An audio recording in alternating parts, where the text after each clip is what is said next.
हरि ओम। हरि ओम।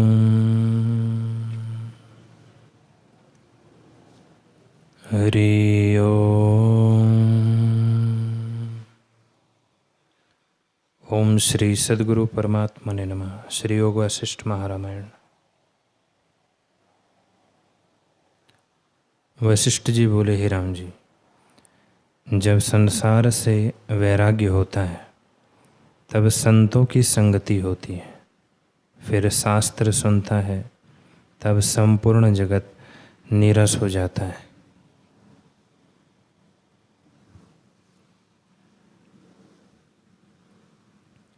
जब जगत नीरस लगा और आत्मा में दृढ़ अभ्यास हुआ, तब अपनी स्वभाव सत्ता प्रकाशित होती है। उसी स्वभाव सत्ता में स्थित होने पर परमानंद की प्राप्ति होती है, जिसमें वाणी की गति नहीं है। हे राम जी, जब यह अवस्था प्राप्त होती है तब मन स्थिर हो जाता है, अर्थों की तृष्णा नहीं रहती, जो अपने पास होता है उसको रखने की भी इच्छा नहीं रहती, सहज त्याग हो जाता है। और पुत्र धन स्त्री आदि तब नीरस हो जाते हैं। यद्यपि वह मनुष्य इनके बीच में रहता है तो भी इनमें अहम मम अभिमान नहीं करता। जैसे मजदूर चलता चलता किसी मार्ग में आ उतरता है और मार्ग वालों से कुछ संबंध नहीं रखता, वैसे ही वह किसी विषय से संबंध नहीं रखता। और जो अनिच्छित इंद्रियों के सुख प्राप्त होते हैं उनमें राग द्वेष नहीं रखता। जैसे किसी पत्थर की शिला पर जल चला जाता है तो उसको कुछ राग द्वेष नहीं होता, वैसे ही ज्ञानवान को किसी में राग द्वेष नहीं होता।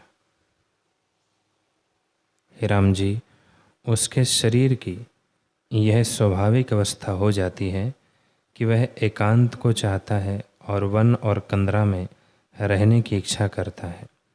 मुमुक्षुओं को अज्ञान के स्थान, जो स्त्री भोग राग द्वेष के इष्ट अनिष्ट भी देव संयोग से प्राप्त होते हैं, तो भी उन्हें शीघ्र ही त्याग देता है। हे राम जी, जब क्षेत्र में बीज डालना होता है तब पहले जो कांटे आदि होते हैं उन्हें फड़वे से काटकर दूर किया जाता है, तब खेत अच्छा फलता है। वैसे ही जिस पुरुष को मन रूपी क्षेत्र में अनुभव रूपी फल देखना हो तो वह इच्छा रूपी कंटकों और वृक्षों को अनिच्छा रूपी फड़वे से काटे और संतोष रूपी बीज को बोवे, तो खेत भी अच्छा फलेगा।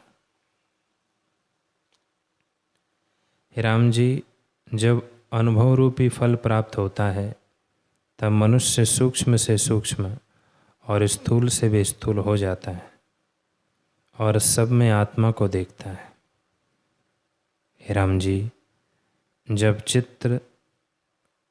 चित्त अदृश्य होता है तब द्वैत भावना मिट जाती है, और जब द्वैत भावना मिटी तब चित्त अदृश्य होता है।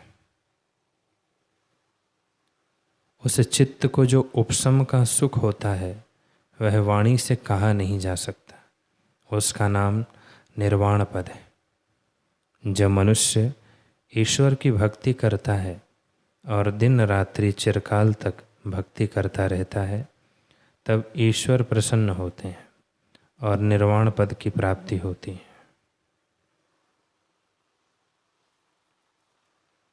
राम जी ने पूछा, हे भगवान, है सब तत्ववेताओं में श्रेष्ठ वह कौन ईश्वर है और उसकी भक्ति क्या है जिसके करने से निर्वाण पद प्राप्त होता है?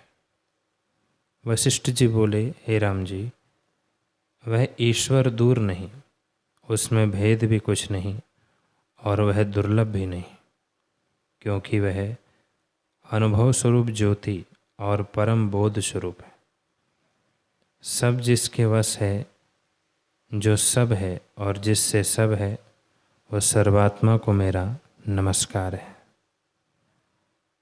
हे राम जी, सब कोई उसी को पूजते हैं। जप, मंत्र, तप, दान, होम, जो कुछ कोई करता है वह सभी उसी की पूजा है। देवता, दैत्य, मनुष्य आदि जो स्थावर जंगम प्राणी हैं, वह सब उसी को पूजते हैं और सबको फल देने वाला भी वही है। उत्पत्ति और प्रलय में जो पदार्थ दिखते हैं वे सब उसी से सिद्ध होते हैं। ऐसा वह ईश्वर है। जब वह ईश्वर प्रसन्न होता है तब वह पवित्र शुभाचरण करने वाला अपना एक दूत भेजता है। राम जी ने पूछा, हे भगवान, ईश्वर अद्वैत आत्मा शुद्ध ब्रह्म है, उसका दूत कौन है और वह कैसे आता है, यह मुझसे कहिए। वशिष्ठ जी ने कहा, हे राम जी, उस ईश्वर का जो परम देव का दूत उस ईश्वर जो परम देव का दूत विवेक है, वह हृदय रूपी गुफा में उदय होता है। जब वह उदय होता है तब उससे जीव परम शोभा प्राप्त करता है। जैसे चंद्रमा के उदय होने पर आकाश शोभा पाता है, वैसे ही वह पुरुष शोभा पाता है। हे राम जी, जब विवेक रूपी दूत आता है तब जीव को संसार से पवित्र करता है। मनुष्य प्रथम वासना रूपी मैल से भरा था और चिंता रूपी शत्रु ने उसे बांधा था, पर जब विवेक रूपी दूत आता है तब वह चित्त रूपी शत्रु को मारता है और वासना रूपी मैल का नाश करके देव के निकट ले जाता है। जब उस देव का दर्शन होता है तब परमानंद को प्राप्त होता है और बड़ा सुख पाता है। हे राम जी, संसार रूपी समुद्र में मृत्यु रूपी भंवर है, तृष्णा रूपी तरंगे है, अज्ञान रूपी जल है और इंद्रियां रूपी ग्राह है। उसी समुद्र में ये जीव पड़े हैं।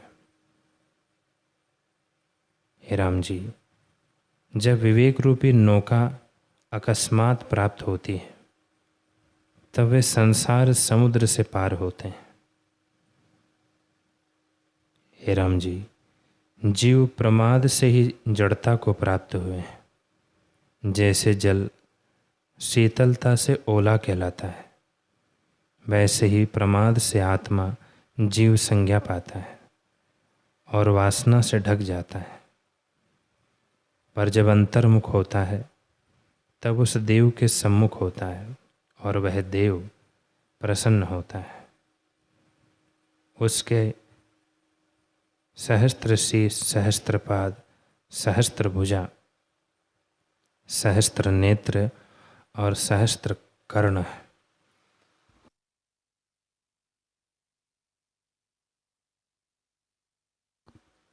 सब चेष्टाएं वही करता है, देखता, सुनता, बोलता और चलता भी वही है। वह अपनी स्वभाव सत्ता से प्रकाशित होता है। जैसे सब देहों में चलन शक्ति पवन की है, वैसे ही प्रकाश शक्ति उस देव की है। जब जीव उसके सम्मुख होता है तब वह प्रसन्न होकर विवेक रूपी दूत भेजता है। तब मनुष्य संतों की संगति करता है। तब सतशास्त्रों को सुनकर उनके अर्थ में दृढ़ भावना होती है और वह विवेक रूपी दूत अहम को अदृश्य करता है। तब यह जीव शून्य हो जाता है। फिर यह शून्य को भी त्याग कर बोध मात्र में स्थित होता है। तब पूर्ण आनंद प्राप्त होता है।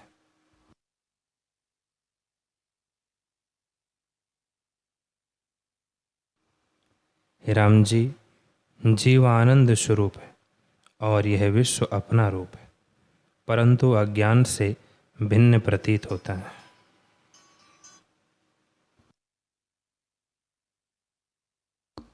जैसे आकाश में दूसरा चंद्रमा, मरुस्थल में जल और आकाश में तरवर दिखते हैं, वैसे ही भ्रांति से जगत प्रतीत होता है। पर सब प्राणियों के भीतर बाहर और नीचे ऊपर सर्वत्र ब्रह्मदेव ही व्याप रहा है। स्थावर जंगम आदि सब जगत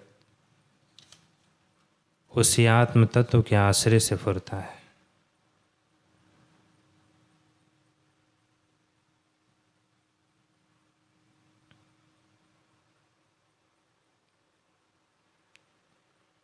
इससे वही आत्मा का स्वरूप है और वही सबको धारण कर रहा है।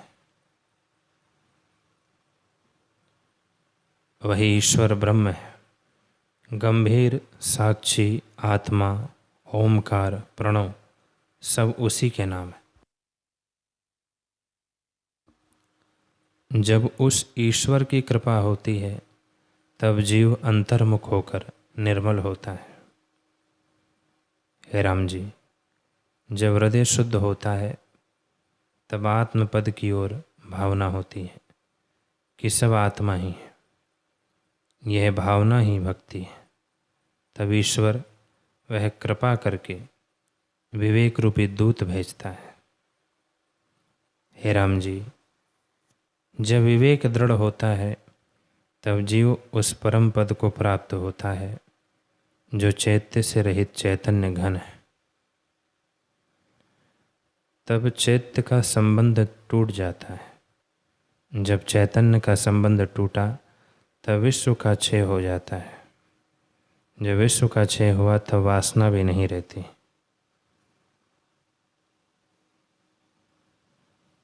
हे राम जी,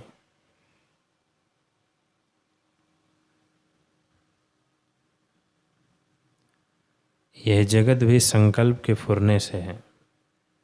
जब जीव शुद्ध चैतन्य में चैतन्य मुख होता है तब मनोमात्र शरीर होता है जिसको अंतवाहक कहते हैं, और जब वासना दृढ़ होती है तब आदि भौतिक प्रतीत होने लगता है। हे राम जी, इसका उत्थान ही अनर्थ का कारण है। जब यह चेतन होता है तब इसको अनर्थ की प्राप्ति होती है और मैं मेरा इत्यादि जगत भासित होता है। जो यह ना हो तो जगत भी ना हो। इसके होने से ही जगत प्रतीत होता है। इससे मेरा यही आशीर्वाद है कि तुम चेतनता से शून्य हो जाओ और अहंता रूपी चेतनता से रहित अपने बोध में स्थित रहो। हे राम जी, मन से ही जगत हुआ है। मन और जगत दोनों मिथ्या और शून्य है। रूप, अवलोक और मनस्कार तीनों का नाम जगत है। वह मृग तृष्णा के जल सा मिथ्या और शून्य है। जब इनका अभाव होता है तब शून्य भी नहीं रहता, केवल बोध मात्र चैतन्य होता है। हे राम जी, दृश्य, दर्शन और दृष्टा ये तीनों भावना मात्र है। जब ये होते हैं तब जगत भासित होता है, और जब अहंता का अभाव होता है तब आत्मपद शेष रहता है। जैसे स्वर्ण में भूषण होते हैं वैसे ही आत्मा में जगत है। दूसरी वस्तु कोई नहीं बनी। वासना से दृश्य दिखता है, वह वासना मन से उठी है और मन अज्ञान से हुआ है। जब मन संकल्प विकल्प से रहित होता है तब सब दृश्य एक ही रूप हो जाता है। जब तक वासना उठती है तब तक मन में शांति नहीं होती। जैसे कोई पुरुष भौरी घुमाता है तो बल चढ़ते जाते हैं, और जब ठहरता है तब वह बल उतर जाता है। वैसे ही जब तक चित्त वासना से भ्रमता है तब तक जन्म रूपी बल चढ़ते जाते हैं, और जब चित्त ठहरता है तब जन्म का अभाव हो जाता है। हे राम जी, जब तक चित्त का दृश्य के साथ संबंध है तब तक जीव कर्म बंधन से नहीं छूटता। जब चित्त का दृश्य से संबंध टूटता है तब शुद्ध अद्वैत पद को प्राप्त होता है। हे राम जी, जब शुद्ध चिन्मात्र में उत्थान होता है तब उसका नाम चैतन्य मुख होता है। वही अहंता दृश्य की ओर बढ़ती जाती है, तब प्रमाद हो जाता है और जड़ता होती है। जैसे जल ओला हो जाता है वैसे ही चित्त शक्ति प्रमाद से जड़ हो जाती है। जब जीव दृढ़ वासना को ग्रहण करता है तब अपना शरीर अंतवाहक से आदि भौतिक देख पड़ता है। फिर पृथ्वी आदि तत्व भासित होने लगते हैं। जो जो चित्त शक्ति बहिर्मुख होती जाती है त्यों त्यों संसार होता जाता है। जब चित्त वृत्ति स्फुरण से रहित होकर अपने स्वरूप की ओर आती है तब अपना रूप ही भासित होता है, द्वैत मिट जाता है और परमानंद अद्वैत पद दिखता है। जब पूर्ण बोध होता है तब द्वैत और एक की संज्ञा भी जाती रहती है।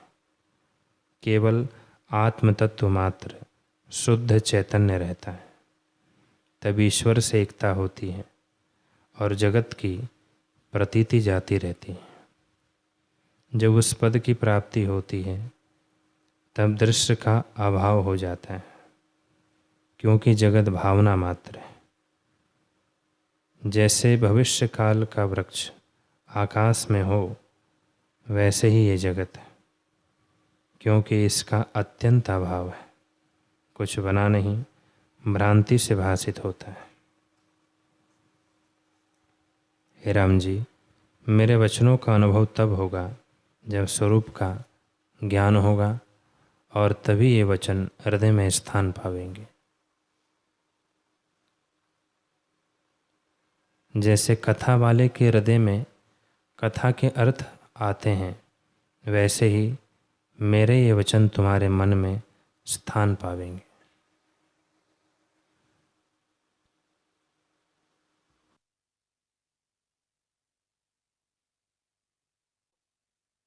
हरि ओम।